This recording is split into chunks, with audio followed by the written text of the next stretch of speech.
যাদবায় মাধবায় কেশবায় নমো, হরি হরায় নমো, কৃষ্ণ যাদবায় নমো, যাদবায় মাধবায় কেশবায় নমো, गोपाल गोविंद राम श्री मधुसूदन। वृंदावन में बड़े कृष्ण अद्भुत हैं।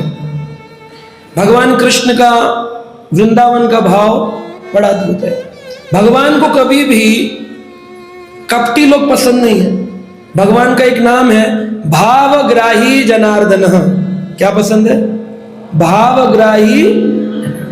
भगवान को भाव से जो भक्त पसंद करते हैं, प्रेम से जो पूजा करते हैं, वो भगवान को पसंद है। निर्मल जन सोई मोहे पावा, मोहे कपट छल छिद्र न भावा।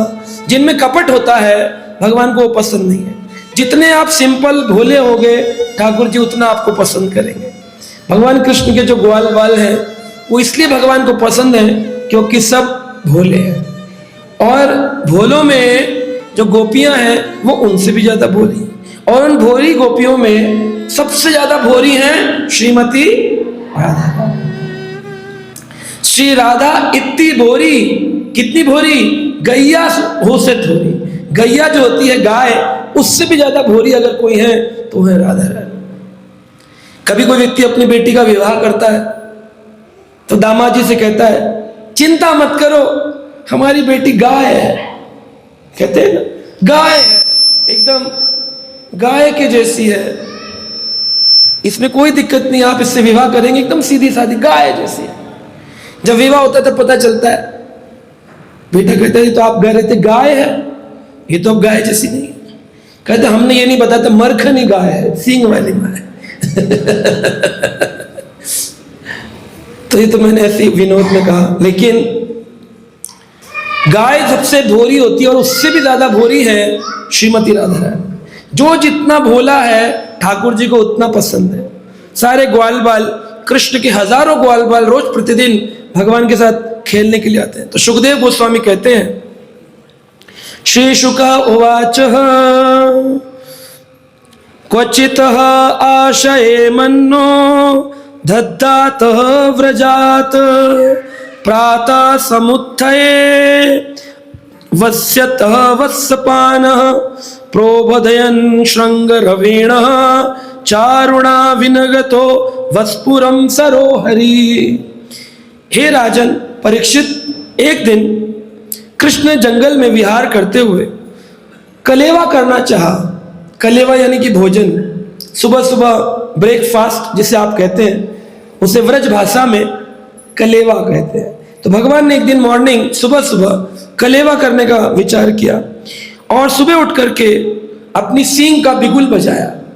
तो भगवान कृष्ण के पास एक बांसुरी है और बलराम जी के पास एक सींग है, बिगुल कहते हैं। वो बिगुल बजाया जोर से और बछड़ों को जगाया, चलो चलो चलो चलो, चलने का समय हो गया है, अब हम गौ चरण में जाएंगे। और मधुर आवाज से ग्वाल वाले बछड़ों को जगाया गया। कृष्ण तथा सारे बालक अपने अपने बछड़ों को लेकर के व्रज भूमि की ओर आगे बढ़े। अब भगवान कृष्ण व्रज की ओर जा रहे हैं और बहुत सुंदर माहौल है ना, और चलते जा रहे हैं। भगवान कृष्ण मध्य में है, आगे कुछ गाय हैं, कुछ पीछे गाय हैं, इधर ग्वाले हैं, इधर ग्वाले हैं, और कृष्ण चल रहे हैं और वेणु बजाते जा रहे हैं, मधुर मधुर बांसुरी बजा रहे हैं। और भगवान कृष्ण गाय चारण के लिए जा रहे हैं। कितनी गाय है? 9 लाख गाय। कहते हैं इतनी सारी गाय को लेकर के व्रज भूमि में अपने अपने घरों से ग्वाले बाहर निकले और सब अपनी अपनी टोलियां बनाकर भगवान कृष्ण के साथ व्रज विहार लीला, भोजन लीला करने के लिए जा रहे हैं। भगवान बड़े सुंदर लग रहे हैं और किसी के कलेवा में पोटली में समोसा है, किसी के में पोटली में कचौड़ी है, और सब अपने अपने घर से बनाया हुआ भोजन लेके जा रहे हैं। भगवान बिगुल बजाते जा रहे हैं, बलराम जी, और भगवान कृष्ण बंसी बजाते जा रहे हैं। और बछड़े चराने के लिए अपनी लकुटी ले रखी। लकुटी क्या होती है? छड़ी। छड़ी जो होती है उसको लकुटी कहते, लाठी। छड़ी, लाठी, लकुटी, डंडा ठाकुर जी ने अपने सिर पे से लगाया, उस पर दोनों हाथ ऐसे रखे हुए हैं और ठाकुर जी इससे चल रहे हैं। और वृंदावन में बड़े नाचते दौड़ते सब चल रहे हैं। हे कृष्ण हे यादव हे सखेती, गोविंद दामोदर माधवेती। हे कृष्ण हे यादव हे सखेती, गोविंद दामोदर माधवेती। दारी मथानी दधि में किसने, तबे ध्यान आयो दधि को रखाई। गद गद कंपा पुकारती है, गोविंद दामोदर माधवेती। गोपियां जब कृष्ण गौचरण को जाते हैं तो जितनी ग्वालिनी गोपियां हैं वृंदावन की, वो कृष्ण के विरह में दूध और मक्खन बेचने निकलती है। अब मक्खन चलाती है, आपने देखा है, मक्खन निकालती है मटके में और मक्खन दूध दही लेकर बेचने जाती है ग्वालिनों का काम है। जब बेचने निकलती है तो कहती नहीं है दही ले लो, मक्खन ले लो, क्या कहती है? कृष्ण ले लो, गोविंद ले लो, दामोदर ले लो। इतना कृष्ण में रमण है कि जब पुकारती है तो कृष्ण का नाम। इसीलिए हम भक्तों को जब भी हम कोई सेवा करें घर में, तो अपने पति को, बच्चों को भगवान के नाम से पुकारना चाहिए। हरि बोल, इधर आओ, हरि बोल, सुन रहे हो क्या? हरे कृष्णा, सुना क्या? कोई और नाम नहीं लेना चाहिए। जितना भौतिक नाम कम ले संसार का, उतना अच्छा। और अच्छा तो ये होगा कि अपने बच्चों के नाम ही भगवान के रख दें। गौरांगा, चैतन्य, कृष्णा, राम, विष्णु, जो नाम रखेंगे निरंतर भगवान का नाम निकलेगा और अंतःकरण शुद्ध हो जाएगा। अंत में आपने अगर पुत्र को पुकारा तो ठाकुर जी अपना नाम सुनकर के आ जाए, क्योंकि नाम तो भगवान का ही है ना। इसलिए अपने बच्चों के नाम मोंटी, पोंटी, चौंटी रखने से अच्छा है गोविंद, कृष्ण, दामोदर रखे इसे नाम। बचपन से हमारे तो कुछ भक्त हैं, उन्होंने जब ये कथाएं सुनी तो उन्होंने निश्चय किया कि प्रभु जी अब बच्चों के नाम बदलेंगे। बच्चे किसी का 10वीं में पढ़ता है, किसी का 8वीं में पढ़ता है, बोले अभी बदलेंगे। न्यूज़पेपर में निकाला गया, बच्चों के नाम बदल दिए। बोले ना जाने कब अंत काल आ जाए, जो अंत में बोलेंगे वही शरीर आपको मिलेगा। जैसा योनि संग करेंगे वैसा योनि मिल जाएगी। अंत में अगर आपने पुरुष का स्मरण किया तो अगला जन्म पुरुष का होगा, स्त्री का स्मरण किया तो अगला जन्म स्त्री का होगा, कुत्ते का किया तो बताने की जरूरत नहीं किसका होगा। जिसका भी स्मरण अंत काल में करेंगे, अंत काले च मामेवा स्मरण मुक्त्वा कलेवरम, अंत में जिसका स्मरण करेंगे वही शरीर मिल जाए। यम यम वापि स्मरण भावम त्यजन्ते अंत कलेवरम, ताम ताम एव इति कौन्तुवे तदा सद्भाव भाविता। 8वां अध्याय 6 नंबर श्लोक भगवद गीता। भगवान कह रहे हैं जिसका स्मरण करोगे, इसलिए कृष्ण का, अपने बच्चों में भी कृष्ण का स्मरण हो। हर बात में अपने घर का नाम रखो, केशव कुंज अपने घर का नाम, राधा कुटीर, प्रभुपाद विग्रह, यहां पर आसन, प्रभुपाद आसन, ऐसे नाम रखो अपने घर के कि लोगों को बार बार बोलने से, बताने से आपको नाम का फल मिलेगा। इसको कहते हैं नाम आभास, कि नाम ले भी नहीं रहे लेकिन नाम का आभास हो रहा है। आप कहाँ रहते हैं? बोले जी हम रहते हैं पास में गोविंदपुरी में, तो गोविंद का नाम। अभी मैं ऑस्ट्रेलिया जा रहा हूं सितंबर में भागवत करने, तो मुझे भक्तों ने बताया प्रभु जी, आज ही पता चला, बोले प्रभु जी जहाँ ऑडिटोरियम बुक हुआ है कथा के लिए, उस ऑडिटोरियम का नाम है मुरली ठाकुर जी के नाम पर। तो देखो भगवान कहीं पर भी प्रकट हो सकते हैं, देश विदेश, पृथ्वी के किसी भी कोने में। तो भगवान के नाम में बड़ी शक्ति है। भगवान के नाम, हर चीज का नाम भगवान से जोड़कर रखना चाहिए। गाड़ी का नाम भी रखो तो ये नहीं कहना चाहिए मेरी राम प्यारी, तो राम प्यारी में राम तो आए ना, मेरी राम प्यारी राम तो आए। तो इसी प्रकार से भगवान के नाम से मोटरसाइकिल, कार, साइकिल, बच्चे, परिवार, पत्नी, सबके नाम भगवान के नाम होने चाहिए। तो ऐसे ही भगवान के जो गोपियां हैं वो जब गाती हैं मक्खन दधी भी, तो कहते हैं गोविंद दामोदर माधवेति।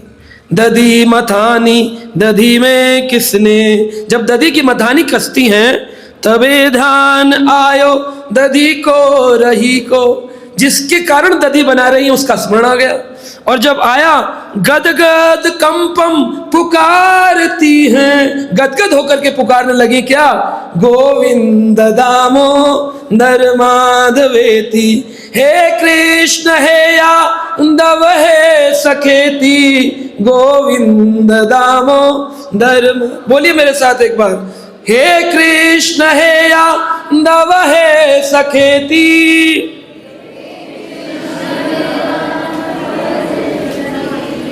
गोविंद दामोदर माधवेति।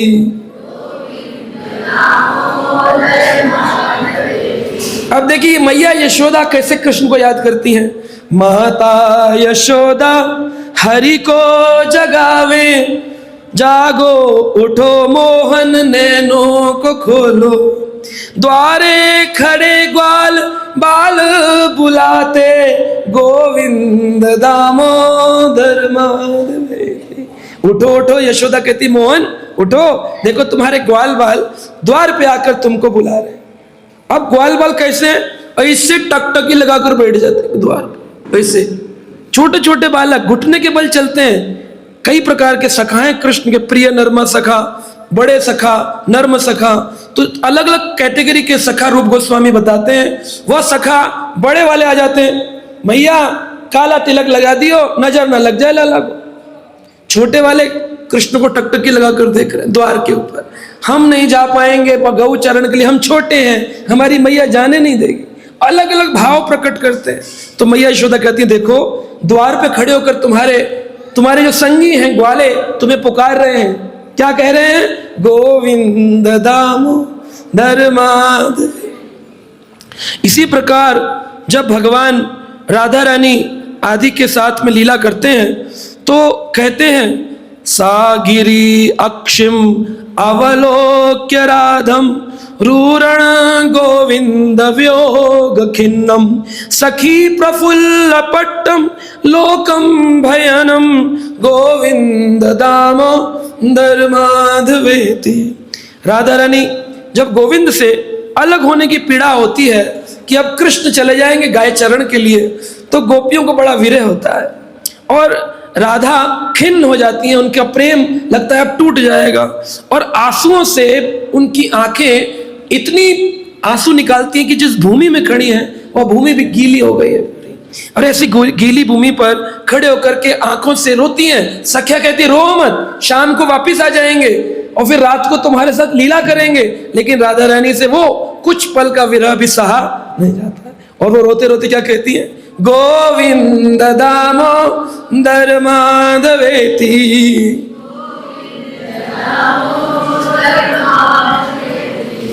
तो इस प्रकार भगवान का नाम और भगवान में कोई भेद नहीं है।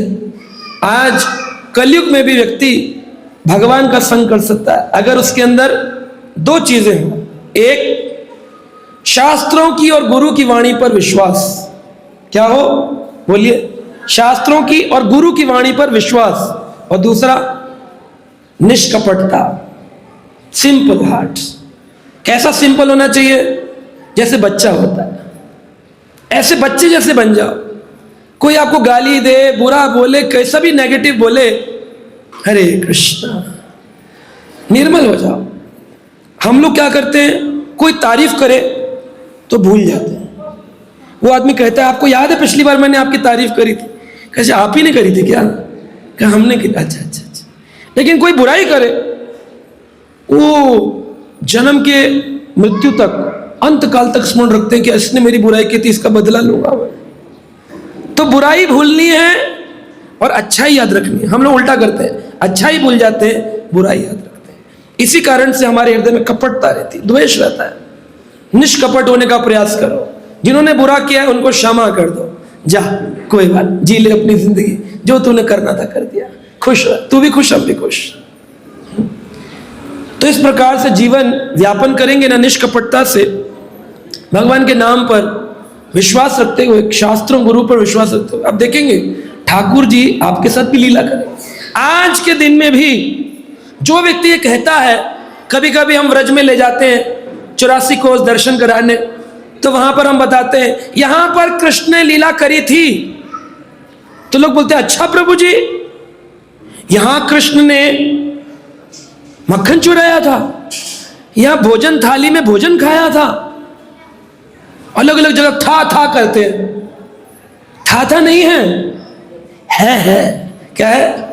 बोलो था क्या है था नहीं है। कृष्ण आज भी मक्खन चुराते हैं, आज भी भोजन करते हैं, आज भी आनंद देते हैं भक्तों को। कैसे आप कहेंगे? कोई प्रमाण है क्या? देखिए, शास्त्रिक प्रमाण तो नहीं है, क्योंकि शास्त्र तो 5000 साल पहले लिख दिए गए। लेकिन कुछ आज की व्रज की कुछ कथाएं हैं। व्रज में एक कथा आती है कि भगवान कृष्ण का एक प्रिय भक्त था। उसने अपने गुरुजी से शास्त्र पढ़ना शुरू किया। वृंदावन में कई स्कूल हैं और उन स्कूलों में भागवत सिखाया जाता है, संस्कृत विद्यालय हैं और भागवत सिखाते हैं तो भगवान के गुणों को बताते हैं। तो एक बार एक गुरुजी ने, शुकदेव गोस्वामी वेदव्यास के 2 श्लोकों से भक्त बने, उन 2 श्लोकों को गुरुदेव ने अपने शिष्य को सिखाया। शिष्य का एक नाम था बोंधु। क्या नाम था? बोलिए जोर से। हाँ, हम भी हैं, बोलिए बोंधु। बोंधु यानी जिसको ज्यादा समझ नहीं है संसार की, बोंधु था। भगवान के सुंदर स्वरूप का वर्णन गुरुजी ने करना प्रारंभ किया। बोले बोंधु बैठ जाओ। बोंधु बैठ गया। अब गुरुजी बोलने लगे भागवत का श्लोक। बरहा पीड़म नटवर वपु कर्णियो कर्णकारम विप्रद्वासम कनकपीसम वैजंती चमालम रंध्रान वेणुर अधर सुधाया अपूर्ण गोप वृंदे वृंदा अरण्यम स्वपद रमणम प्रविशेति गीत कीर्तन। गुरुजी इस श्लोक को वर्णन करने लगे। बोले भगवान के सुंदर स्वरूप का वर्णन देखिए वेदव्यास ने क्या किया है। भगवान बरहा पीड़म, अपने सर पर एक मोर मुकुट लगाते हैं, उसको बरहा कहते हैं, बरहा पीड़म। बरहा पीड़म नटवर वपु, शरीर कैसा है? नटवर। शिवजी नटराज हैं लेकिन कृष्ण नटवर है। अनेक नटराज जिस नटवर की लीला पर नाचते हैं उन कृष्ण का नाम है नटवर। यशोमती नंदन ब्रजवर नागर गोकुल रंजन कान गोपी परण धन मदन मनोहर कालिया दमन विधान। तो ये जो भगवान है यशोमती नंदन ब्रजवर नागर, ब्रज के जो नागर हैं एक पुरुष हैं जो पूरे व्रज के लोगों को आकृष्ट करते हैं, उनको कहते हैं नटवर। नटवर।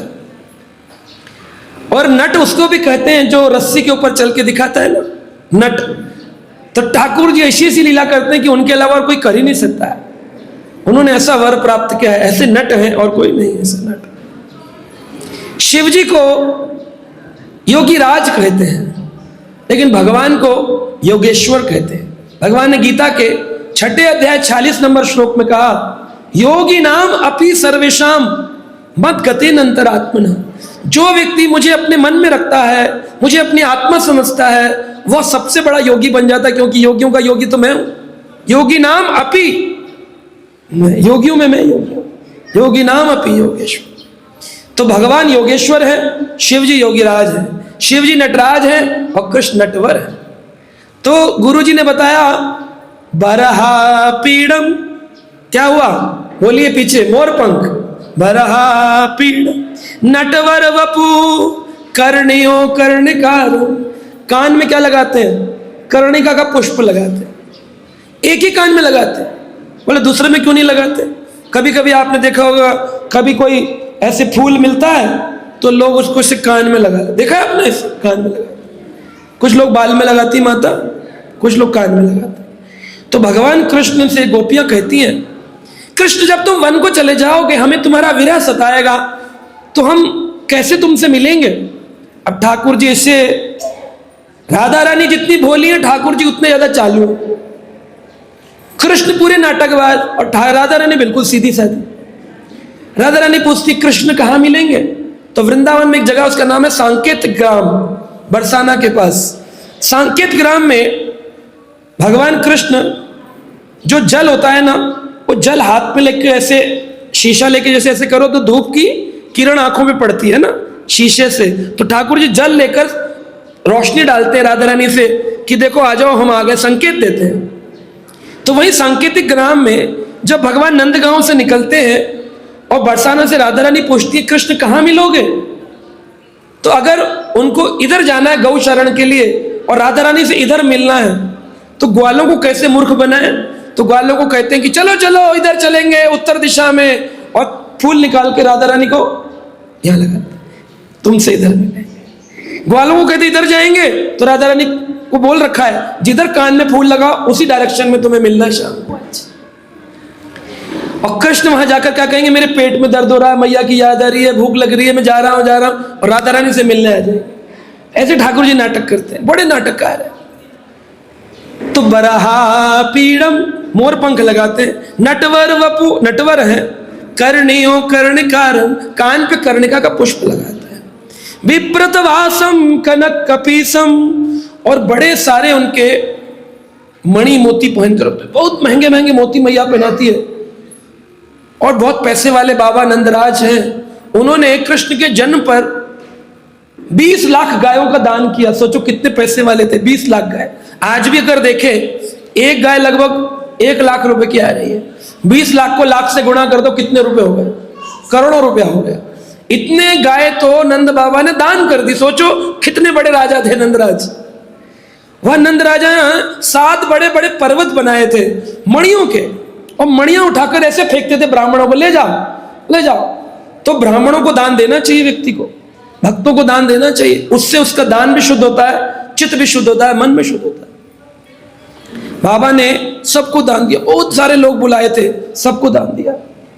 तो कहते हैं भगवान के जो इतना महंगा महंगा ऑर्नामेंट गले में पहनाती हैं, कौन, यशोदा मैया, उसको कहते हैं विप्रत वासम, कनक कपीसम, और वस्त्र पहनते कनक जैसा। कनक क्या है, सोना, सही बोला माता जी ने, सोना, स्वर्ण के जैसे। और जब स्वर्ण के कपड़े पहनकर निकलते हैं पीले पीतांबर, तो सूरज अपना मुंह ढक लेता है, बादल आ जाते हैं। तो देखा होगा जब कृष्ण जन्माष्टमी होती है तो ज्यादा धुंधला रहता है, सफेद धूप निकलती नहीं, बारिश होती रहती है, क्योंकि सूरज अपना मुंह छुपा लेता है। कह रहे हैं जब एक सूरज आ गया तो हमारी क्या जरूरत है, चंद्रमा भी नहीं दिखता। कहता जब कृष्ण चंद्र आ गए तो हमारी क्या जरूरत है, न चंद्रमा मुंह दिखाता न सूरज मुंह दिखाता। तो इस प्रकार से हम देख सकते हैं भगवान के वस्त्र पीतांबरधारी, विप्रतवासम कनक कपीसम वैजंती चामाला, और गले में एक सुंदर वैजंती माला डालते। वैजंती माला कैसी होती है, वैसे तो बाजार में बोलते हैं वो सीपियों की माला को कहते हैं ये वैजंती माला है। वैजंती एक बीज आता है वैजंती, उसको उसकी माला को भी बोलते हैं। लेकिन वैजंती माला जो कृष्ण पहनते हैं उसमें 5 रंग के पुष्प होते हैं, 5 रंग के पुष्प और बड़े सुगंधित पुष्प, उसको कहते हैं वैजंती माला। वैजंती च माला रंध्राण वेणुर अधर सुधाय, और अपने मुख पर रंध्राण यानी कई छेदों वाली वेणु अपने मुख पर, अधर, अधर यानी ओट, सुधाया उसको अपना अमृत पान कराते हैं। गोपियां बड़ी चिढ़ती हैं वेणु से, कैसी सौभाग्यशाली है, हम कृष्ण को देख भी नहीं पाते हैं और ये सारा दिन मुंह पर लगी रहती है। इतना चिढ़ती हैं उससे, वेणु से। सारी गोपियां हमेशा उसकी निंदा करती रहती, देखो पता नहीं क्या। हम लोग नहीं कहते बड़ा मुंह चढ़ा है, कितना मुंह लगा है, तो वो सारी गोपियां कहती कितनी मुंह लगी, हमेशा मुंह लगी रहती है। अधर सुधाया अपूर्यन गोप वृंदे, और कई सारे ग्वालों को लेकर कृष्ण गौचरण को जाते हैं। तो जब जाते हैं तो जो वृंदावन का जंगल है, अरण्यम, वृंदा अरण्यम स्वपद रमणम प्रवशेन्ति गीत कीर्तिः, कहते हैं कि जितने भी वृंदावन के पेड़ पौधे हैं जब कृष्ण के चरणों को आता हुआ देखते हैं सब गीत गाने लगते हैं। क्या गीत गाते हैं, गोविंद दामो धर्माधवेति, गोविंद दामो धर्माधवेति, हे कृष्ण हे यादव हे सखेति, गोविंद दामोदर माधव, सब गाते हैं। तो पृथ्वी माता बड़ी प्रसन्न होती है। ठाकुर जी जूते नहीं पहनते, वृंदावन में पादुका नहीं पहनते, क्यों? उनके चरण पृथ्वी माता को भी चाहिए। ठाकुर के चरण पड़ते हैं, माता बड़ी प्रसन्न होती है। कहे वराह रूप में मेरे पति हैं, वराह रूप में मेरे पति हैं, वो मेरे पति मेरे ऊपर पांव रख रहे हैं, बड़ा आनंद होता है पृथ्वी माता को। इसलिए ठाकुर जी कभी व्रज में चप्पल नहीं पहनते, जूता नहीं पहनते। इसलिए हमारे भक्त लोग भी ज्यादातर परिक्रमा करते हैं, पैदल चलते, कभी जूता चप्पल नहीं पहनते। वृंदावन के रमणीय स्थान पे ठाकुर जी नहीं पहनते। बोंदू बैठकर सुन रहा था, कहता कृष्ण इतने सुंदर है,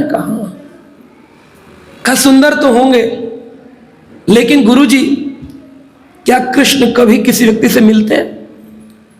खैर क्यों नहीं मिलते, उनकी जैसा दयालु तो कोई है नहीं। कहां दयालु है, मूर्ति बनकर खड़े रहते हैं, प्रार्थना करते रहो, कभी ना बोलते ना जवाब देते ना कुछ करते, ये धारू वैसे बैठे रहते। एक दिन व्यक्ति ने मुझसे बोला प्रभु जी हम इतनी प्रार्थना इतनी पूजा करते हैं, अगर भगवान सुनते हैं तो आते क्यों नहीं मदद करने, आते क्यों? तो मैंने उनको बोला आपने कभी चिट्ठी लिखी है? चिट्ठी लिखी आप लोगों ने? कितने लोगों ने लिखी है चिट्ठी, लेटर, चिट्ठी लिखी है कितने लोगों ने? बस 2-3 लोगों ने। आप लोगों ने नहीं लिखी चिट्ठी कभी? हाथ खड़ा करिए जितने लोगों ने चिट्ठी लिखी है, प्लीज हाथ। हाँ, तो चिट्ठी में सबसे ज्यादा जरूरी क्या होता है? हाँ जी, एड्रेस। और एड्रेस से भी ज्यादा जरूरी क्या है? पिन कोड तो एड्रेस में आ गया, उससे भी ज्यादा जरूरी क्या है? रिसीव करने वाले का नाम। बिल्कुल सही है, नाम पता, नाम पता, उसी से चिट्ठी पहुंचती। तो हमारी प्रार्थनाओं की चिट्ठी भगवान तक क्यों नहीं पहुंच रही है? क्योंकि हमको भगवान का नाम नहीं पता। नाम पता, नाम पता, नाम नहीं पता। क्या है नाम कृष्ण का? क्या है भगवान कृष्ण का नाम? क्या है? आनंद तो है ही है। भगवान का एड्रेस क्या है? किस एड्रेस से पहुंचे चिट्ठी? बोले नाम भगवान का जो है ना, हरे कृष्णा कृष्णा कृष्णा हरे हरे, हरे राम राम राम हरे हरे। ये नाम जिसको पता है, नाम पता, उसके बिना चिट्ठी पहुंचती नहीं। जिसको नाम पता है उसी की तो चिट्ठी पहुंचेगी। बड़ा कुछ करते हैं, तीर्थ यात्रा पर जाते हैं, दान देते हैं, आरती करते हैं, अभिषेक करते हैं, दूध उड़ाते हैं, लेकिन नाम नहीं जपते। बोले माला करते हैं? बोले नहीं माला नहीं करते, बाकी सब करते हैं। चिट्ठी तो बनाई है लेकिन नाम नहीं पता, कौन सा नाम जपना है। तो नाम पता होगा तो चिट्ठी पहुंचेगी। तो इसलिए भगवान से प्रार्थना करनी चाहिए।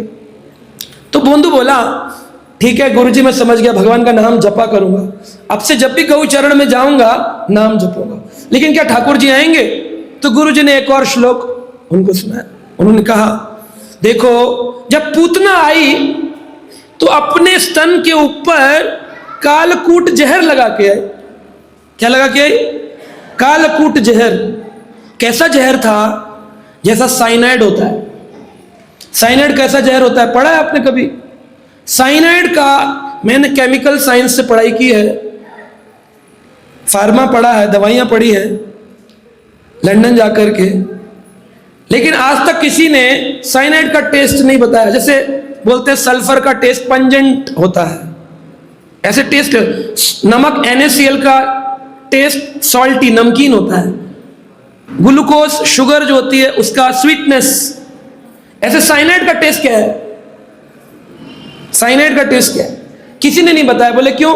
बोले जो भी मुंह पे लगाता है बताने के लिए बचता ही नहीं है तुरंत मर जाता है, बोल भी नहीं पाता, इतनी जल्दी मार देता है साइनाइड।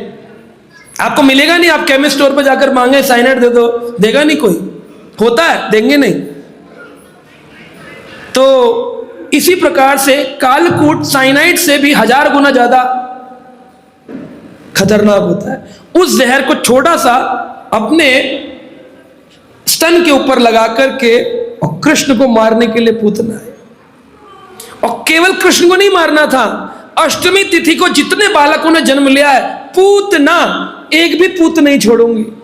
पूरे वृंदावन में पूतना, एक भी पूतने पकड़ती थी, पिलाती थी, मार देती थी, पकड़ती थी, पिलाती थी, मार देती थी।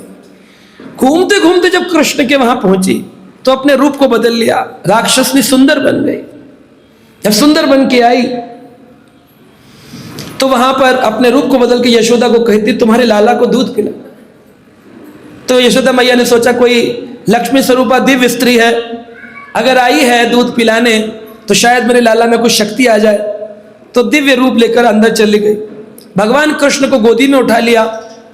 आचार्यों ने कई कारण बताए। भगवान कृष्ण ने पूतना को देखते ही अपनी आंखों को बंद कर लिया।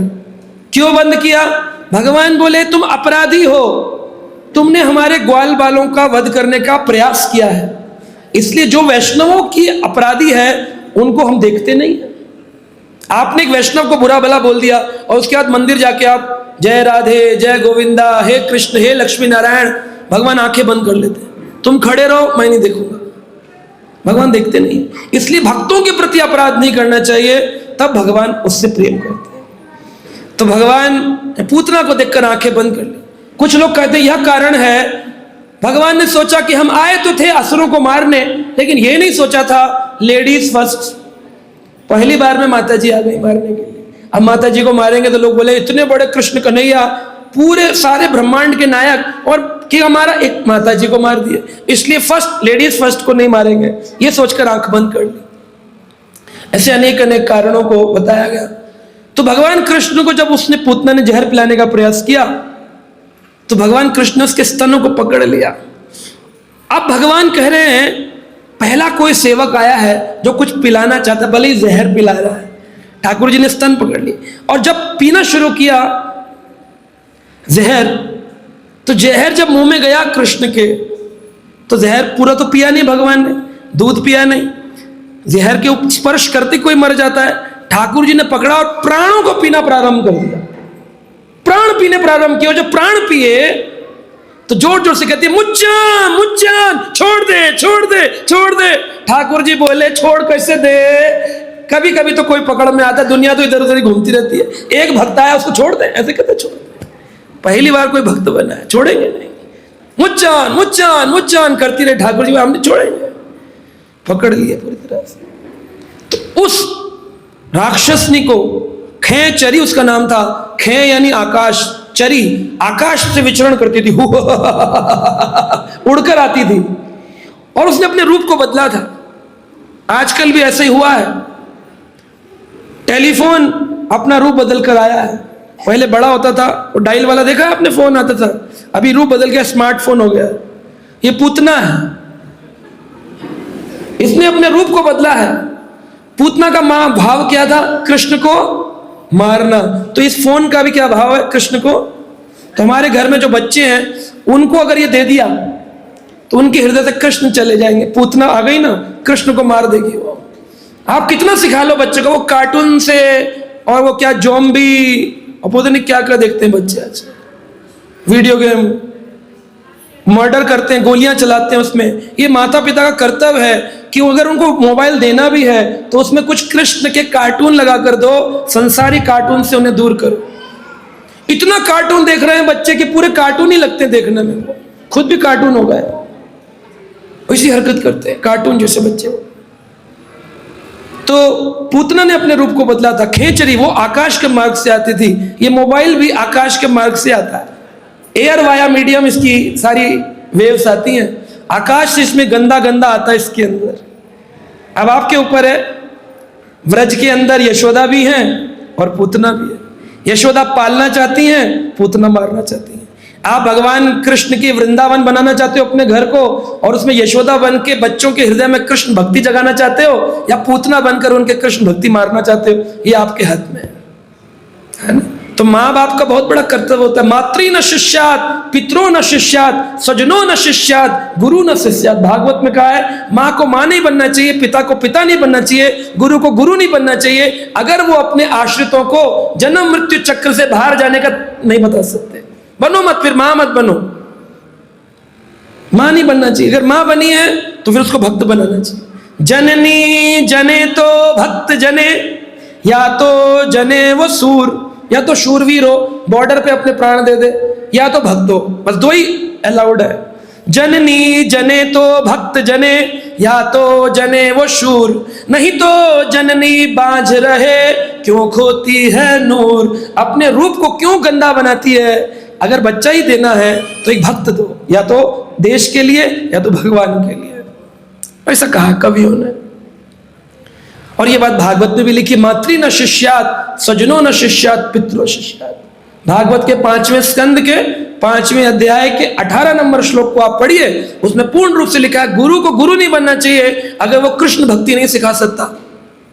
गुरु जी बनकर के उल्टी सीधी बात बता रहे हैं, है ना, कोई मंत्र दे देंगे, ओम गलगट्ट स्वाहा, ये कर लो बस, इससे बेटा तुम्हारे को बहुत बड़ा धन आ जाएगा। गुरु जी भी ढोंगे हैं।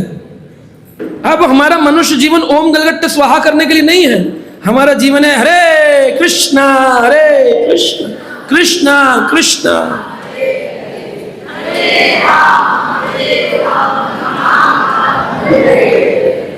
तो पूतना को भगवान ने क्या दिया भागवत में? तो बोंदू को गुरुजी बता रहे हैं, गुरुजी कहते हैं आहो बकीयम स्तन कालकूटम जिंगाम सया उपायात पीय सत्वी लेभे गतिम धात्री उचितम ततो अन्यम काम वा दयालो शरणम व्रजेम।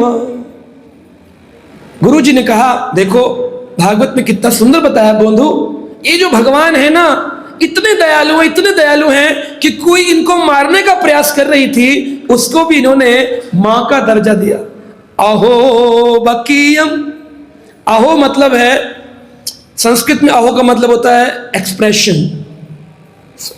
जैसे कोई गंदी चीज देखते तो क्या कहते हैं, ओहो, ऐसे बोलते हैं ना, ओहो ये क्या हो गया। तो ओहो जो हिंदी में है वो संस्कृत में अहो, अहो अहो एक्सप्रेशन, सरप्राइज, आश्चर्य। अहो बकीयम, पूतना का कुंडली का नाम है बकी, ये बकासुर की बहन है। बकी, बका, अघा, ये 3 भाई बहन थे, बकी, बकासुर, अघासुर, ये तीनों भाई बहन एक ही मां से जब पैदा हुए। अहो बकीयम स्तन कालकूटम, कालकूट जहर लगा के आई। जिघाम स अपायत अपीय सद्वी, बड़ी विश्वासघाती थी, बड़ी खतरनाक थी और वो पालने की वजह मारने आई थी, फिर भी लेभे गतिम, उसको कौन सी गति मिली? लेभे गतिम धात्री, धात्री यानी मां, लेभे गतिम धात्री उचितम ततो अन्यम, उसको उचित लोक प्रदान कर दिया कृष्ण ने। न वैकुंठ दिया, वैकुंठ के भी ऊपर साकेत नहीं दिया, साकेत के ऊपर द्वारका नहीं दिया, मथुरा नहीं दिया, क्या दिया?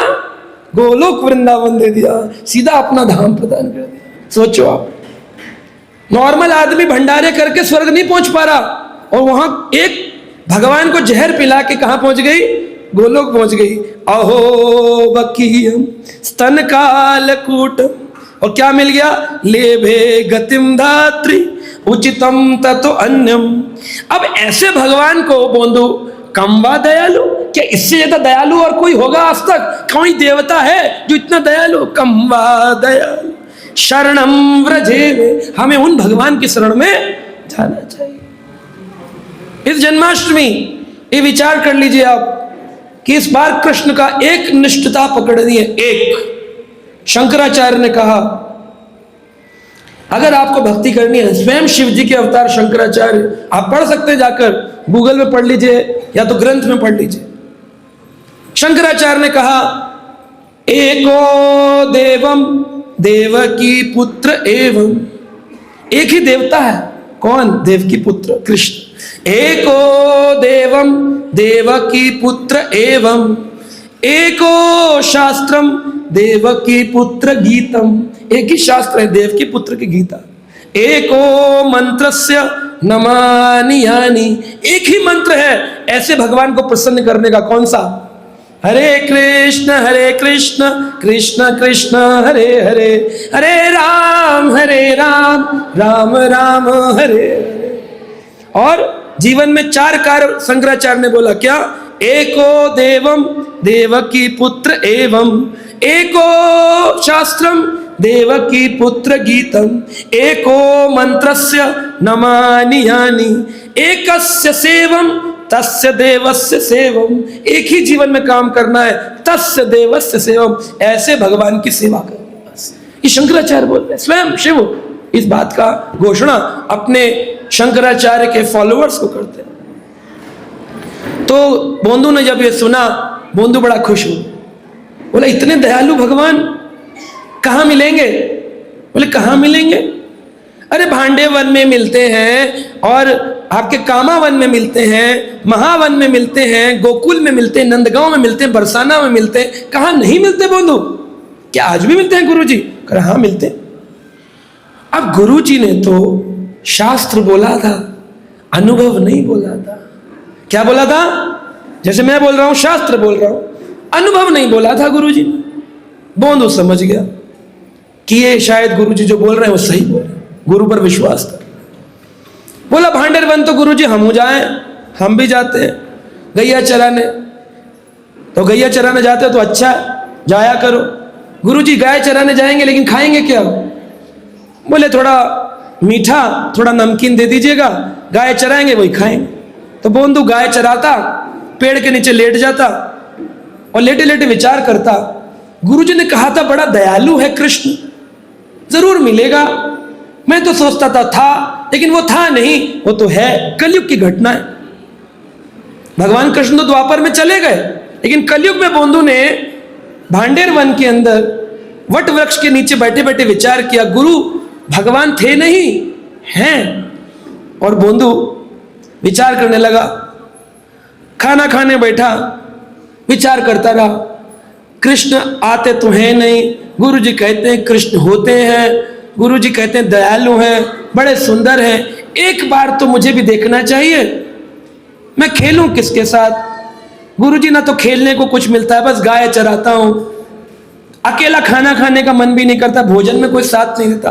कई विचार करता, रोज जाता रोज आता, रोज जाता रोज आता। एक दिन बोंदू ने देखा अजीब सी गाय गौ चरण के लिए आ गई है। भगवान कृष्ण की गाय कितनी है? कितनी गाय है? 9 लाख 9 lakhs 9 लाख गाय। और सारी गाय कैसी हैं? अलग अलग रूप की हैं। भगवान कृष्ण हमारी तरह एक माला रखते हैं और जप माला से गायों को पुकारते हैं। एक वृंदावन में एक स्थान है टेर कदम के पास, वहां कृष्ण पेड़ पर चढ़ते हैं और टेर करते, कदम के पेड़ पे चढ़ के टेर लगाते हैं, आवाज धवली धवली ब्राउन कलर। तो धवली गाय भागती है कृष्ण के लिए, भागती होती है, अरे कृष्ण ने पुकारा है। और उसके जो थन होते हैं उनमें दूध भरा होता है, तो गाय ऐसे नहीं भागती, कैसे भागती है? ऐसे और उसके दूध जो होते हैं नीचे थन जो है ऐसे हिलते हैं और गाय भाग रही है जोर जोर से, जोर जोर से। कृष्ण ने बुलाया, फिर आवाज लगाते हैं, एक फिर से जोर से पुकारते हैं, श्वेतांबरी सफेद रंग की गाय, सारी भागती ठाकुर जी की गाय आती है भागी भागी। रक्तांबरी रक्तांबरी आ रही है, पीतांबरी पीली गाय आ रही है। तो ऐसे 25 गायों के ग्रुप्स हैं। कितने हो गए? 100 ग्रुप। एक में व्हाइट 25, एक में 25 पीली, एक में 25 रक्त लाल रंग की, एक में धवली ब्राउन कलर की। ऐसी 4 गायों के 25 ग्रुप 100। और 8 गाय भगवान की अलग रंग की है। एक का नाम है मृदंग मुखी, उसका मुंह मृदंग जैसा है, बड़ा मुंह पीछे आगे पतला मुंह, इससे वो मृदंग मुखी। सिंह मुखी शेर जैसा मुंह है उस गाय का। ऐसी 8 विभिन्न गाय हैं, वो सब ठाकुर जी जब करते एक एक माला गाय का नाम पर, हम करते कृष्ण नाम पे, कृष्ण करते गाय के नाम पे। धवली मृदंग मुखी दौड़ती चली होती है, भागती कृष्ण के लिए। और फिर कृष्ण सारी गायों को लेके अपने घर आते हैं। ये प्रतिदिन की लीला है। अब बोंदू के पास तो 100-200 गायें थी और वो भी कोई पतली दुबली मोटी। बोंदू ने देखा आज गायों की संख्या अत्यधिक बढ़ गई है, इतनी गाय कहां से आ गई? अनेक गायें दिखाई दे रही हैं। बोंदू कह रहा ऐसी गाय तो कभी देखी नहीं। और देसी गायों के मध्य से गाय हटी तो बोंदू ने क्या देखा? एक सुंदर सा श्यामल रंग का लड़का बांसुरी बजाता चला आ रहा है। बोंदू ने कहा कितना सुंदर है, बिल्कुल वैसा ही है जैसा गुरुजी बता रहे थे। लेकिन बोंदू इतना बोंदू था ठाकुर जी के आने पर भी नहीं समझा कि ये ठाकुर जी, बोंदू था ना नाम उसका, बोंदू नहीं समझा कि ठाकुर जी हैं। बोला क्या नाम है? तो कृष्ण ने भी मजाक में कह दिया, नाम क्या है? मेरा नाम अनाम, कोई नाम नहीं। कहा अच्छा अनाम? बोंदू अनाम कहने लगा उसको, अनाम रोटी खाएगा? तो कृष्ण बोले खिलाएगा? बोले हाँ। तो उन्होंने अपना ढक्कन खोला, गुरुजी ने जो दिया था, बोला ले खा। तो ठाकुर जी ने उठा के अपने बर्फी, पेड़ा, पकौड़ी, कचौड़ी जितनी सब खा लिया। बोंदू बोला ए लाला तूने सब खा लिया, हमारे लिए तो कुछ बचा ही नहीं। तो कृष्ण बोले अगर तुझे इतना ही खाने का शौक है तो कल से डबल लाया कर। कहा ठीक है। तो अगले दिन वापस गया बोंदू भूखा। बोला गुरुजी बहुत भूख लगी है। गुरुजी बोले इतना तो तुम काम नहीं करते हो जितनी तुमको भूख लगती है, क्या तुम्हें भूख लग गई? इतना सारे कचौड़ी पकौड़ी माई ने बना के दी थी, गुरु माँ ने, सब खा के आ गया। बोला गुरुजी एक मित्र मिल गया था, वो सब खा लिया। गुरुजी बोले अच्छा मित्र मिला था, उसने खाया, कोई बात नहीं, चलो तुम खा लो। अगले दिन बोला डबल, एक दोस्त और आता है। अब जब डबल लेके पहुंचा तो ठाकुर जी आज बलराम जी को भी ले आए। अब वहां कृष्ण बलराम हो गए और इधर बोंदू, दोनों खा गए कृष्ण बलराम। बोंदू फिर भूखा। फिर शाम को घर पहुंचा, गुरुजी भूख लगी है। गुरुजी बोले कैसे हो तुम, दो लेके गए, दो लोगों का खा के? बोले कम। बोले गुरुजी आज दो मित्र आ गए थे। तू झूठ बोलता है, खाता है डबल डबल, कहते दो मित्र आ गए। बोले कल से 3 दे दीजिएगा गुरुजी, हम 3 लोग खेलते हैं। अगले दिन पहुंचे तो ठाकुर जी राधा रानी को भी साथ लिया। अब कृष्ण बलराम राधा रानी खा रहे हैं तो बोंदू कह रहा आज फिर भूखा रह गया। ऐसा प्रतिदिन हो, रोज एक एक कैंडिडेट बढ़ता जाए, गो बोंदू भूखा रहना। अब सोचो एक दिन गुरुजी बोले अच्छा चिंता मत कर, एक बैलगाड़ी भर के दे देता हूं, तब तो तेरे मित्र खा लेंगे। बोले हाँ खा लेंगे। एक बैलगाड़ी भर कर दिया। तो गुरुजी ने कहा आज मैं देखूंगा, एक बैलगाड़ी जाती है रोज, पता नहीं कौन इसे खाता है, जो कि पूरी बैलगाड़ी खाली हो जाती है। इतने बड़े बड़े दूध के कंटेनर जाते हैं, खाली होते हैं। तो गुरुजी पीछे चुपके बैलगाड़ी तो भेज दिए और पीछे चुपके बोंदू के गए। वहां देखा इतने महीने बीत गए हैं, किसके साथ खेलता है? तो वहां देखिए अकेला बोंदू गेंद उछालता नजर आ रहा है। तो गुरुजी वहां गए। गुरुजी बोले कहाँ है तेरे मित्र? कहे गुरुजी सारे तो खड़े हैं, देखो घर कहाँ है, मुझे तो नहीं दिखते। खैर गुरुजी कैसी बातें करते हैं, ये कृष्ण है, ये मतलब ये अनामी है, ये इसका ये नाम है, अलग अलग नाम दिए सबके। तो गुरुजी कह रहे तुम झूठ बोल रहे हो, मुझे तो कोई नहीं दिख रहा। तो कृष्ण से पूछते हैं बोंदू क्या तुम मेरे गुरुजी को नहीं दिख सकते हो? कृष्ण बोले तुम्हारे गुरुजी को। बोले क्यों? बोले गुरुजी की शास्त्रों पर तो विश्वास है, लेकिन इस बात पर विश्वास नहीं है कि मैं हूं। उनको लगता है मैं तो केवल मूर्ति हूं। हम बड़े बड़े श्लोक बोलते हैं, गोविंद महादेवपुरुषम धम्मं भजामि, आरती चल रही, पूजा चल रही है, लेकिन विश्वास नहीं है ये कृष्ण होते हैं हर जगह। तो जब वो विश्वास नहीं था, ठाकुर जी मना कर दिए बोंदू गुरुजी को, एक गुरुजी को दिख जाओ। गुरुजी, ठाकुर जी बोले बोंदू तुम कह रहे हो ना, इसलिए मैं तुम्हारे गुरुजी को दिखूंगा। तो तुरंत जैसी बोला गुरुजी वो देखिए। तो गुरुजी कहते कहां? बोले जमुना के पार। तो जमुना के पार देखा तो कृष्ण ब्लू कलर के, बरहा पीड़म नटवर वपू कर्णियो कर्णकारो।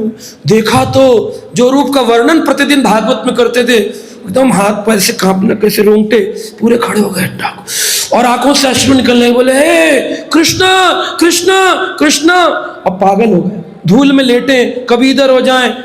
अब बोंदू बोले गुरुजी क्या हो गया? हमको बोंदू को समझ ही नहीं आ रहा क्या हो गया, कि भगवान मिल गए गुरु के, उसके लिए तो दोस्त है। और गुरुजी क्या हो गया? गुरुजी को सारे कृष्ण बलराम ने उठा के बैलगाड़ी में लेटाया और बैलगाड़ी में लेटे लेटे गुरुजी को, अब बोंदू बैलों को खींचता हुआ घर लाया गुरु माँ के पास। गुरु माँ देख रही है, गुरुजी लेटे कह रहे कृष्ण कृष्ण कृष्ण कृष्ण। कह रहे क्या हो गया गुरुजी? अरे तुमने क्या कर दिया अपने गुरुजी को? बोंदू कह रहा मुझे नहीं पता माँ, आज क्या हो गया मेरे गुरुजी को। तब गुरुजी अपने धीरे धीरे भाव में आए। तब उन्होंने बोंदू से कहा बोंदू तुम तो गुरु से भी ज्यादा श्रेष्ठ हो गए, तुम मेरे गुरु हो कि मैं तुम्हारा गुरु, मुझे समझ नहीं आता, क्योंकि तुम्हारे कारण आज मुझे मेरे परब्रह्म भगवान श्री कृष्ण के दर्शन हुए। और लेकिन इस गुरु ने क्या कहा, बोंधु तुमको दर्शन हुआ, इसका कारण क्या है? तुम्हारी निष्कपटता, तुम्हारी निश्चलता, तुम्हारा सीधापन।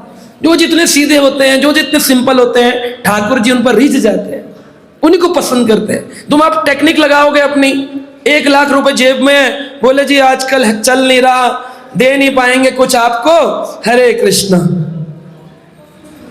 इधर से पॉकेट कट जाएगी, 1 लाख रुपए नाली में गिर जाएंगे, फिर रोएगा, हाय हाय हाय ब्लड प्रेशर तेज हो गया, क्या हुआ, 1 लाख गिर गए।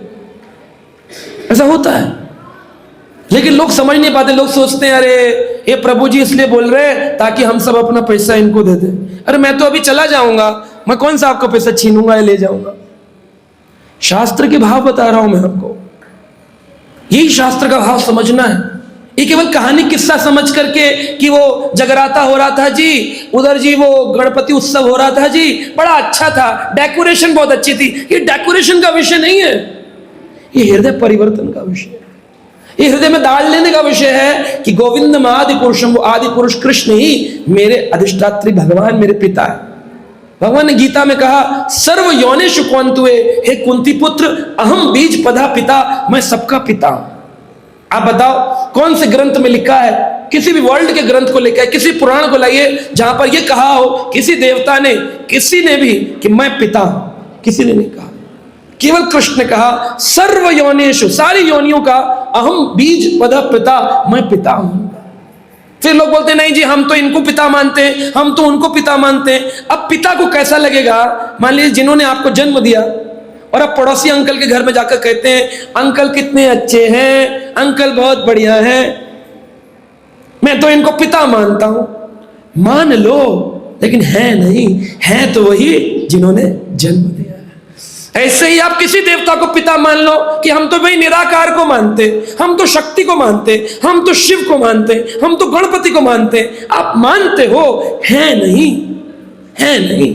मानना और होना अलग बात है। आज भारतीय जनता पार्टी के प्रधानमंत्री हैं, वो कोई देशवासी कहता है हम मानते हैं, कोई कहता हम इनकी नीतियों को नहीं मानते। न मानने से क्या प्रधानमंत्री बदल गया? बस ये बात है। तो ऐसे ही भगवान की नीतियों को जो माने या न माने, भगवान तो भगवान ही, वो बदलने वाले नहीं। कृष्ण तो कृष्ण ही है, कृष्ण थे और कृष्ण ही रहेंगे। हम उनके पुत्र थे, हम उनके पुत्र हैं, उनके पुत्र ही रहेंगे, किसी देवता के नहीं। अब अपने पिता को भूल जाने से बड़ा कोई अपराध है?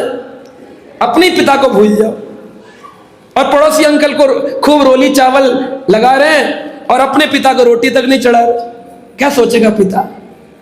कृष्ण भूलिया जीव भोग वांछा करे, कृष्ण को भूल करके संसार की कामना करते हो।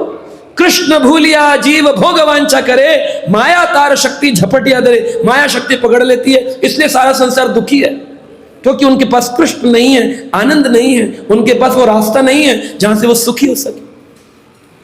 आपको विश्वास नहीं होगा, लेकिन मैं आपको बताता हूं, हम लोग इतनी जगह जाते हैं ना वर्ल्ड में, इतनी बड़ी बड़ी कॉन्फ्रेंसेस में जाते हैं, डॉक्टर्स, इंजीनियर्स, लॉयर्स फ्रस्ट्रेटेड हैं। कितने सारे आईएएस ऑफिसर्स आते हैं कथा सुनने के लिए, अकेले में जब मिलते हैं कहते हैं प्रभु जी फ्रस्ट्रेशन।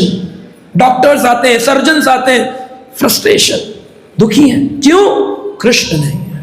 जिसके पास कृष्ण है, वो चाहे कोई भी व्यक्ति हो, साधारण भी हो, बहुत बड़ा पद का ना हो, लेकिन वो खुश होता है, क्योंकि उसका संतुष्टि होती है, कृष्ण भक्ति होती है।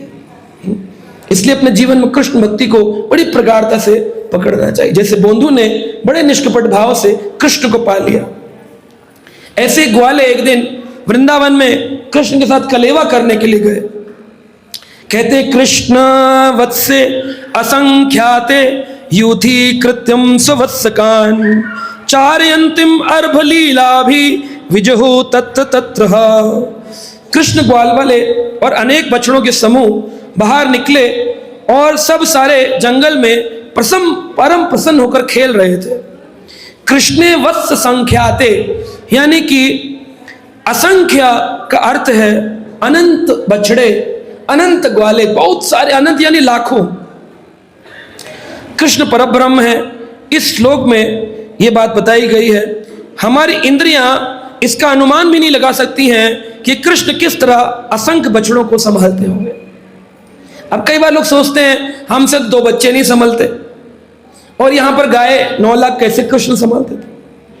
असंख्य ब्रह्मांड है, अनलिमिटेड यूनिवर्सेस, उनको कौन संभालता है?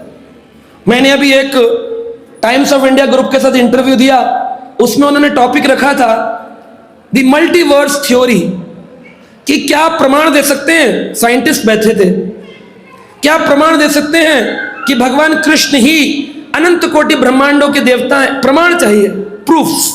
तो मैंने उनको प्रूफ्स दिए। वो जो आप देखिएगा यूट्यूब में जाकर, multiverse theory times of India के साथ मैंने किया।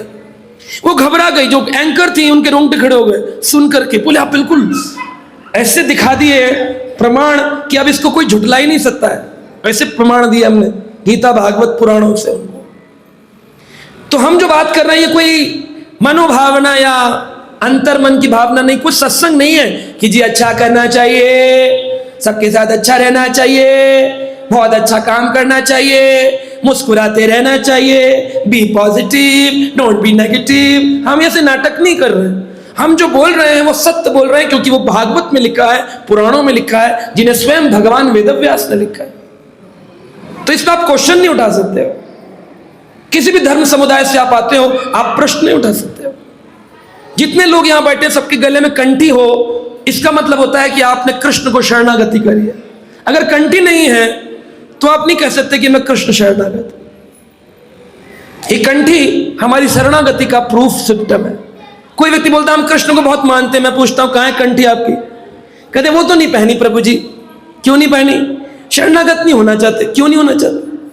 अपने पिता के भी शरणागत नहीं होना चाहते हो तो किसके शरणागत होना चाहते हो? संसार के। एक बार हमारे संस्थापक आचार्य जिनका चित्र यहां है, श्रील प्रभुपाद, भारत से अमेरिका गए तो प्रभुपाद जी ने अपने एक शिष्य से पूछा, इधर आओ कृष्णदास। बोला जी स्वामी जी। बोले सामने एक ढेर के ऊपर एक कुत्ता, एक श्वान रोटी ढूंढ रहा था, पतला दुबला। पूछा इस श्वान के अंदर क्या कमी है? ये कूड़े के ढेर में अपनी रोटी ढूंढ रहा है। शिष्य ने काफी देर तक देखा, वह स्वामी जी नहीं समझ में आया क्यों कूड़े के ढेर में रोटी का टुकड़ा ढूंढ रहा है। पतला दुबला, हड्डियां दिख रही हैं, मांस नहीं है शरीर पे, पतला दुबला कुत्ता। स्वामी जी ने कहा कोई बात नहीं। थोड़ी देर बाद आगे गए तो पार्क के अंदर गार्डन में एक मोटा आदमी, उसका कुत्ता भी मोटा, पूरा फर लगे हुए उसके अंदर, गले में पट्टा पड़ा था, चेन थी हाथ में, और वो चल रहा था मस्त ऐसे। कुत्ता भी आदमी भी दोनों मस्त चल रहे थे। तो स्वामी जी ने पूछा, अच्छा कृष्णदास ये बताओ, ये जो कुत्ता है इसमें तुमको क्या नजर आता है? कि स्वामी जी अब मुझे समझ में आया, वो जो कुत्ता था उसके गले में पट्टा नहीं था, उसका कोई स्वामी नहीं था, वो अनाथ था, इसी कारण से वो रोटी के लिए भी भटक रहा था। लेकिन क्योंकि इसका स्वामी है, इसने पट्टा बांध के अपनी शरणागति स्वामी को कर दी है, इस कारण से इसको रोज 3 बार रोटी मिल रही है, कमरे में एसी मिल रहा है, गोदी मिल रही है, गाड़ी मिल रही है, सब कुछ मिल रहा है क्योंकि इसने शरणागति करी है। बस यही संसार का और एक भक्त का भेद है। भक्त गले में पट्टा डाल के कहता है कृष्ण तुम मेरे स्वामी हो और मैं तुम्हारा कुत्ता हूं, दास हूं तुम्हारा। जब ऐसा भाव आ जाता है तो फिर स्वामी उसकी 3 वक्त की रोटी का इंतजाम करेंगे, फिर उसको अच्छा खिलाएंगे, अच्छा पिलाएंगे, अच्छा। अगर ये नहीं है तो तुम्हें रोटी का टुकड़ा इकट्ठा करने के लिए भी 8-8 घंटे 10-10 घंटे नौकरी करते हैं, उसके बाद रोटी तक नहीं मिलती आदमी, क्योंकि कूड़े के ढेर से ढूंढनी है ना। ये भौतिक संसार कूड़े का ढेर है, यहां मुंह मार के रोटी तक नहीं मिलती है, और रोटी लेकर चलोगे तो दूसरा कुत्ता रोटी छीन लेगा आपसे। लेकिन कृष्ण के शरणागत हो गए, पट्टा बांध लिया, तो बोले अब हम आपके हो गए। अच्छा सरकारी गाड़ियां आती हैं सरकारी कुत्तों को उठाने, तो किसको उठाती है? जिसके गले में पट्टा नहीं होता। बोले ये जंगली है, रोड पर घूम रहा, उठाओ इसको। लेकिन किसी के गले में पट्टा हो, रोड पे जा रहा हो, कर इसका मालिक होगा, कल को क्लेम कर देगा, उसको छोड़ देते। तो यम के दूत जब आते हैं मृत्यु के काल में उठाने और गले में कंठी देखते हैं ना, यमदूत वापस चले जाते हैं, कह रहे ये विष्णु का है, ये विष्णु इसका मालिक है, हम इसको छू नहीं सकते। अगर छू लिया तो भगवान कृष्ण विष्णु के दूत हमारी गर्दन काट देंगे। अजामिल को उठाने आ गए थे, लेकिन यमदूतों को भगा दिया विष्णु दूतों ने, कहा ये भगवान का भक्त है, तुम इसको नहीं उठा सकते। इसलिए इस जन्माष्टमी आप प्लान कर लीजिए, ठाकुर जी की शरण में जाना है, एक तुलसी कंठी लेनी है, गले में धारण कर देनी है, शरणागति दिखा देनी। करेंगे आप कि नहीं करेंगे? क्या विचार करते हैं? तो कुछ लोग तो कह रहे हम करेंगे, हरि बोल। कुछ लोग कह रहे नहीं, अगली बार अगली जन्माष्टमी फिर आइए, एक साल ट्राई करें उसके बाद। देखिए आपका अपना मत है, हम किसी को जोर जबरदस्ती नहीं कर सकते, प्रोत्साहित कर सकते हैं, सही मार्ग का दिशा दिखा सकते हैं। गुरु का कर्तव्य क्या है? गुरु एक लाइट के जैसा है जो रास्ता दिखा सकता है। आप गैंगटॉक से बागडोरा के रास्ते जाएंगे, अंधेरा है और गाड़ी में लाइट ना हो तो खाई में गिर जाएंगे, लेकिन गुरु जी वो लाइट का काम करते हैं, अंधेरे में चलती रोड पर भी आपको दिशा दिखाते हैं। तो ये संसार अंधेरे के जैसा है, व्यक्ति इसमें चल रहा है, अगर इसमें केवल गुरु जी रोशनी डाल दें तो आपको दिशा मिल जाती है। आज दुनिया तड़प रही है, काउंसलिंग लेने के लिए, अपने मन की बात करने के लिए लोग डॉक्टर के पास जाते हैं, साइकेट्रिस्ट साइकोलॉजिस्ट के पास जाते हैं और हजार 2,000 घंटे की फीस देते हैं। तो एक बार एक साइकोलॉजिस्ट मेरे पास आई, सत्संग सुनती थी यूट्यूब के ऊपर, तो मुझे बोली हमने आपकी बहुत कथा टीवी में देखी है, हम मिलना चाहते हैं। मैं मिली आई है, तो हमने कहा हम तो कोई पैसा नहीं लेते। तो बोली मुझे बस 5 मिनट बात करनी है। 4 घंटे बैठी रही, पूछते रही कुछ ना कुछ क्वेश्चन। मैंने कहा आप तो 2,000 रुपये चार्ज करती है ना घंटे का, अभी 4 घंटे हो गए। तो हंसने लगी, बोली हाँ वो तो कहते मैं कितना दूं? मैं कहा मुझे कुछ नहीं चाहिए, अगर आप देना चाहती हैं तो शरणागति दे दीजिए, कंठी पहनिए, जप करिए। वो दिन और आज का दिन कंठी पहनती हैं और रोज प्रतिदिन 16 माला का जप करती। साइकोलॉजिस्ट है, एम्स हॉस्पिटल। तो यही चाहिए हमें आपसे, हमें और कुछ नहीं चाहिए दक्षिणा। हम आए यहाँ बोले तो गैंगटॉक में आने का मतलब क्या है? आप सब लोग भजन करें, माला करें, कंठी पहने, ये चाहिए, ये दक्षिणा है। कि अगली बार आप आए तो आप बोले प्रभु जी आप आए थे ना, आपने बोला तो देखो हमने पहन लिया आपके कहने से, और मेरे कहने से भी ना पहनो। समझो इस बात को कि यूं ही जीवन व्यर्थ चला जाएगा। बहुत जरूरी है कृष्ण शरण में जाना। तो यहां पर देखते हैं कि कृष्ण असंख्य ग्वाल बालों को मैनेज करते हैं, चलाते हैं, और खेलते खेलते ग्वाल बालों के साथ वृंदावन के अंदर भगवान कृष्ण के ग्वाले भगवान कृष्ण को छूने से भी आनंद का अनुभव करते हैं। कभी कभी कृष्ण जंगल की शोभा देखने के लिए दूर निकल जाते, तो दौड़ करके कृष्ण को छूने वाले मैं पहले छूंगा इसकी दौड़ लग जाती। ग्वाले कहते मैं छूंगा कृष्ण को, दौड़ते मैं कृष्ण को छू। इस बात में आनंद, कृष्ण को छूने में भी आनंद है। ये बात कहते हैं यदि दूरम गता कृष्णो, अगर कृष्ण दूर चले जाते, यदि दूरम गता कृष्णो वना शोभक्षणम तम अहम पूर्वम इति ससम सस्पर्शम रेमरी। केवल कृष्ण को छूने के लिए अहम पूर्वम, मैं पहले भागते थे। कृष्ण इतना आनंद देते हैं, भगवान का आनंद है। बांसुरियां बजाते, बिगुल बजाते, भौरे गुंजा करते, कोयल कुहू कुहू करती, और बहुत सुंदर हंसों की सुंदर वहां पर आकर्षण मुद्राएं होती, और उनकी नकल उतारते। ग्वाले मोर की तरह नाचने का प्रयास करते, मोर की तरह नाचते, ऐसे कूदेंगे। फिर कृष्ण को कहें कृष्ण मैं कैसा कूदा? कृष्ण कहे मजा ना आया। अब मजा ना आया। सारे कृष्ण को अपनी अपनी लीलाएं दिखाते, रिझाने की कोशिश करते। मेढकों के साथ जैसे उछला जाता है वैसे ऐसे करते। ठाकुर जी हंसते, मेढक बन गया। लाला देख, उससे उछल गया। अलग अलग रूप दिखाते। ठाकुर जी बड़ा हंसते, बड़ा आनंद आ रहा है। भगवान के नित्यदास उनके साथ बड़ा भाग्यशाली थे जो भगवान कृष्ण के साथ खेलते थे।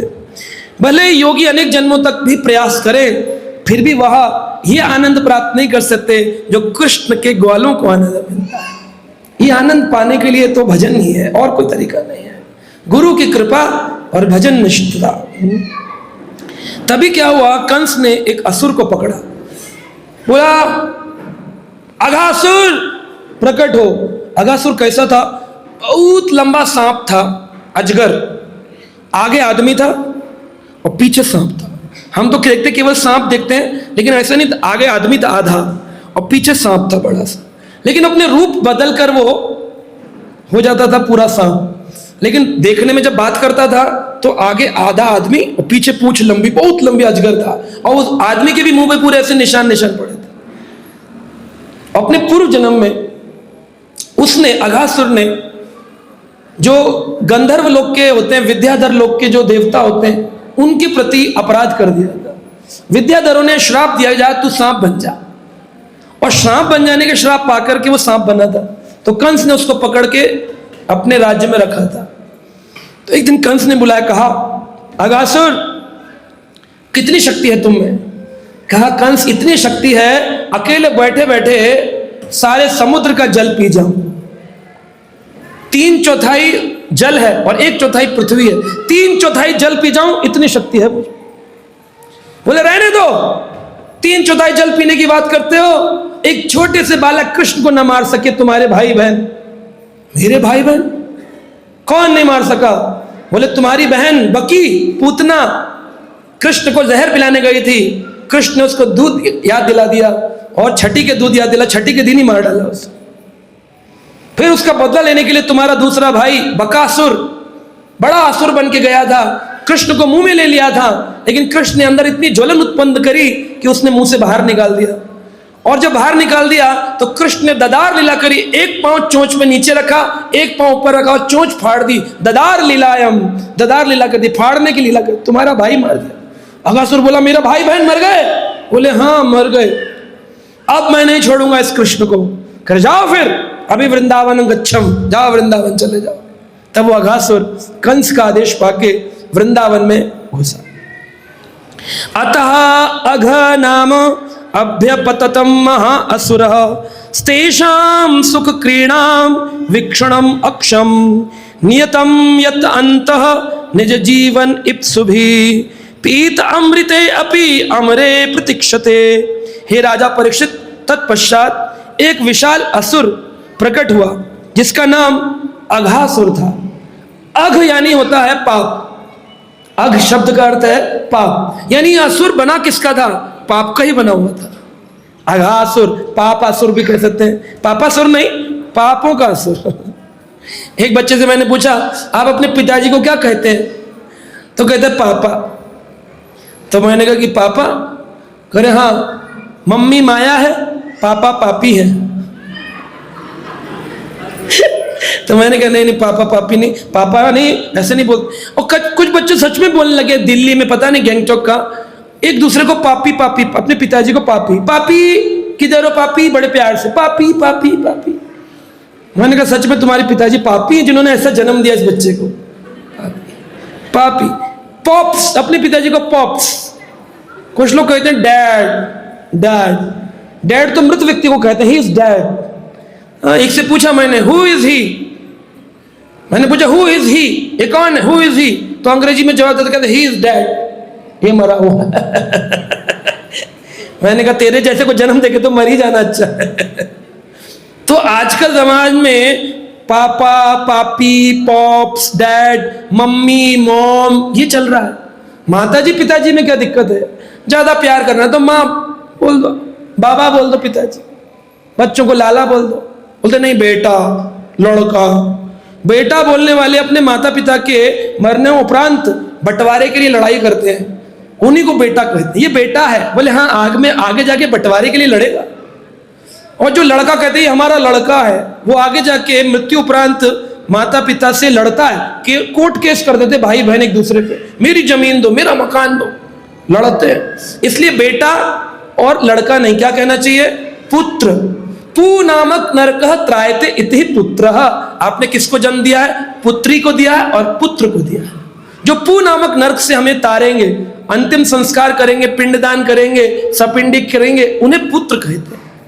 तो पिताजी को पिताजी और बेटे को पुत्र, ये संबंध ठीक है।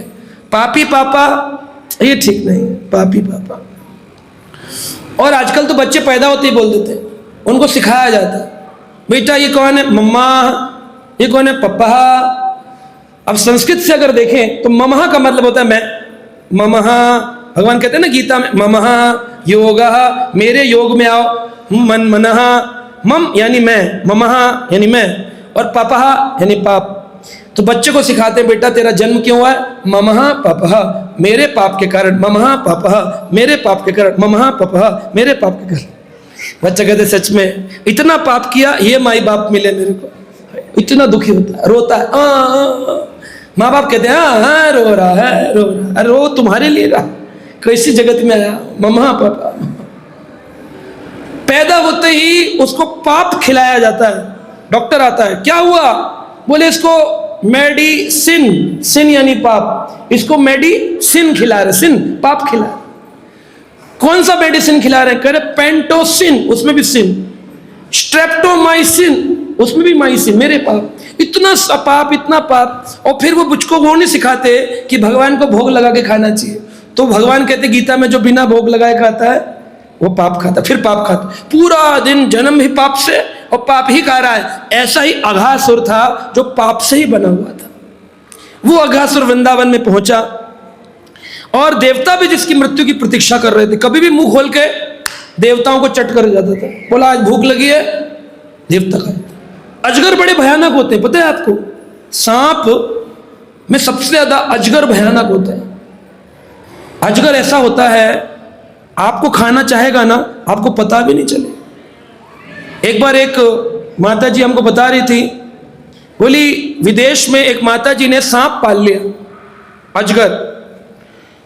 वो अजगर उनके घर में रहता था, खेलती थी उसके साथ, गले में डालती, वो ऐसे घूमता, लेटते हैं ना कई अंग्रेज लोग खेलते हैं सांपों के साथ, अजगर के साथ खेलती थी। तो उनके घर पे कोई आया, बोली डॉक्टर को बुलाया, बोले कई दिन से कुछ खा नहीं रहा है, भूखा है, इसको सामने कुछ भी जानवर डाल दो खा नहीं रहा है।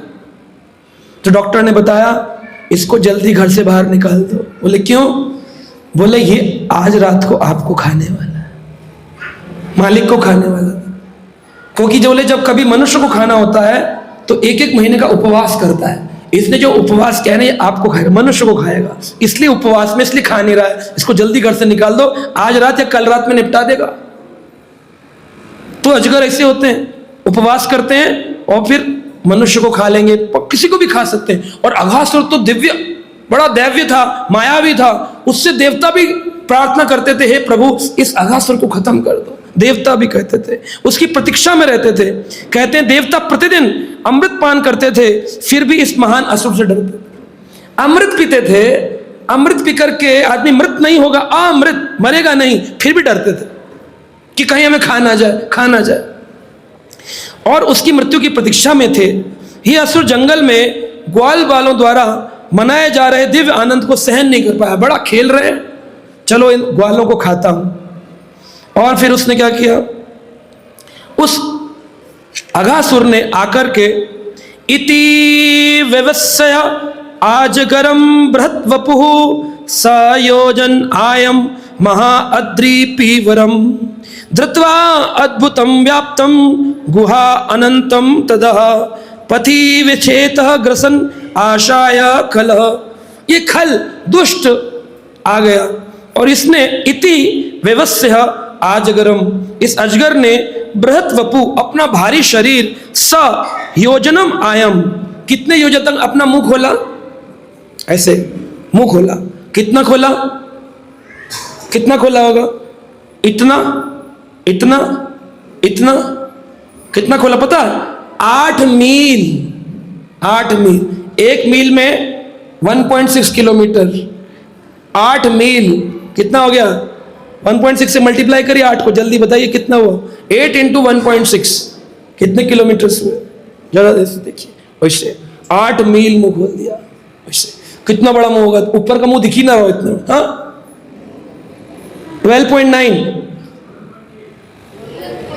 12.8 लगभग 13 किलोमीटर है ना, 13 किलोमीटर लगभग, इतना बड़ा मुंह खोल दिया।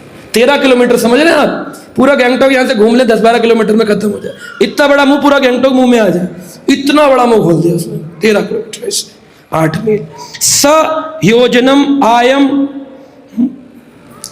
आयम का मतलब होता है जैसे भगवान जब भोजन करते तो अष्टायम, 8 बार दिन में भोजन खाते हैं, तो स योजनम आयम, और एक योजन में 12 किलोमीटर होते हैं लगभग। स योजनम आयम 8 मील 12 किलोमीटर। स योजनम आयम महाअद्रि पीवरम, अद्रि यानी होता है पर्वत, भगवान कृष्ण के गिरिराज का नाम है अद्रि, गिराद्रि। और जो जगन्नाथपुरी है उसमें नीलांचल पर्वत को कहते हैं नीलाद्रि, आद्रि यानी पर्वत। तो कहते हैं महाअद्रि पीवरम, बहुत विशाल पर्वत के समान लग रहा था। धृत्वा अद्भुतम व्याप्तम, बड़ा अद्भुत पर्वत लग रहा था देखने में।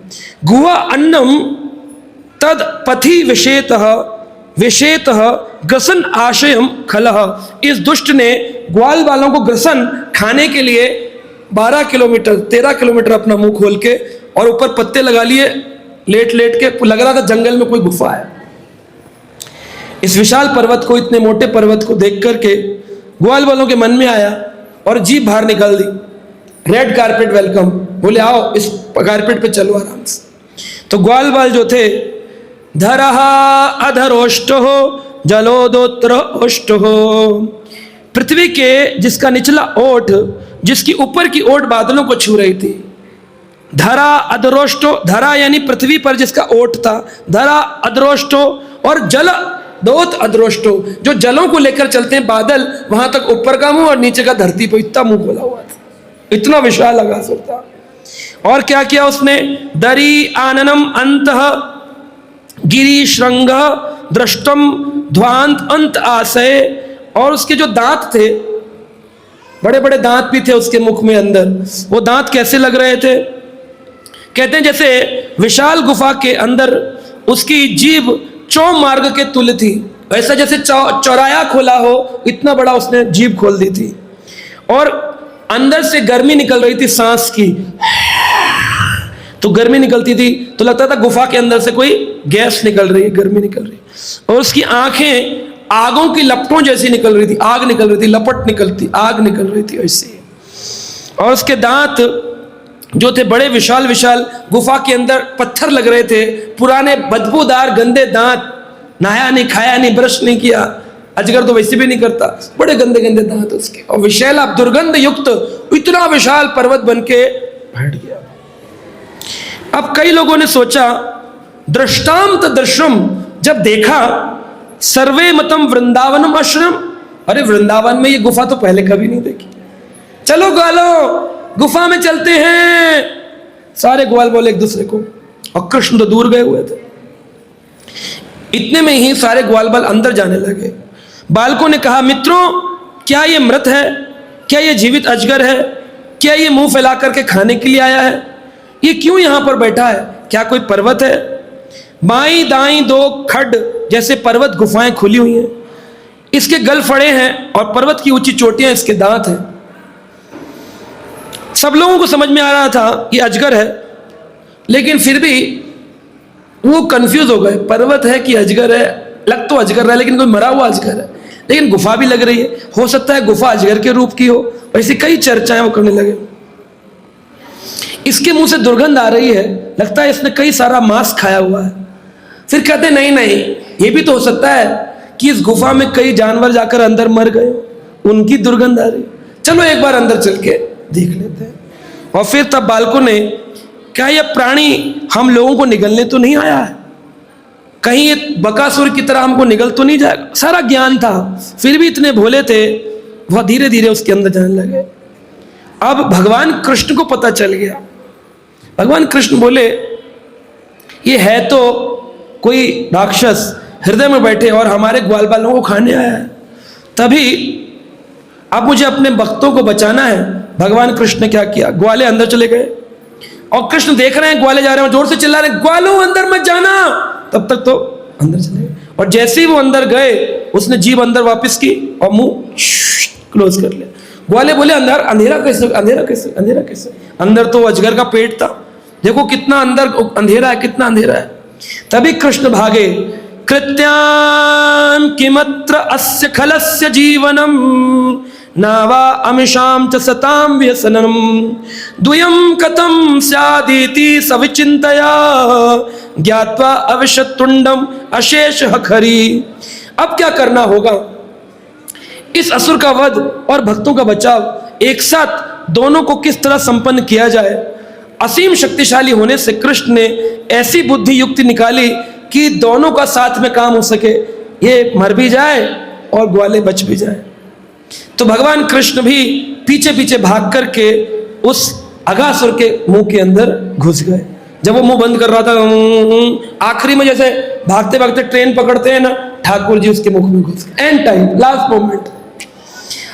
तब अजय भगवान कृष्ण ने देवताओं को बादलों के पीछे से हाय हाय हाय हाय पुकारते सुना, ये कृष्ण भी चले गए, अब क्या होगा, हाय हाय हाय हाय। देवता पुकार रहे बादलों के पीछे, ऊपर से भगवान ने देख लिया, देवता ऊपर हाय हाय हाय हाय।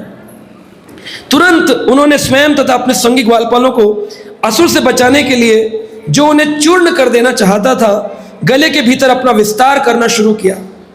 अब टीवी में दिखाते हैं कि भगवान कृष्ण ने ऐसे हाथ से मारा, लेकिन यहां पर लिखा है तरसा वृद्धे गले, गले के अंदर भगवान कृष्ण ने वृद्धे अपना वर्धन करना शुरू किया, थोड़ा सा ऐसे शरीर को फुलाना शुरू किया। तो क्या हुआ, कहते हैं चूंकि कृष्ण ने अपने शरीर का आकार बढ़ा दिया था, इसलिए असुर ने अपने शरीर को काफी बड़ा कर लिया। अब जैसे जैसे कृष्ण बड़ा करते, ये भी अपने को बड़ा कर लेता, कृष्ण बड़ा करते ऐसे बड़ा करता जाता। फिर भी उसकी श्वास एक समय पर सांस रुक गई और दम घुटने लगा, ऐसी आवाजें निकलने लगी। कृष्ण बड़ा करते जा रहे, सांस आने के गले के अंदर बैठ गए, बड़ा करते जाए। और सारे ग्वाल वालों को पता नहीं कि कहां रुक रही है सांस। उसकी आंखें, जब सांस रुकती है तो आंखें से होती है ना, आंखें गोल गोल मटकने लग गई और बाहर को निकलने लग गई। असुर के प्राण किसी भी छेद से निकले नहीं पा रहे थे, अतः उन्होंने सिर के ऊपर छेद से बाहर, यहां पर आंख से बाहर नहीं निकले, कहीं से नहीं निकले, सिर फाड़ के उसके प्राण निकले बाहर, पूरे सिर से छेद हो गया।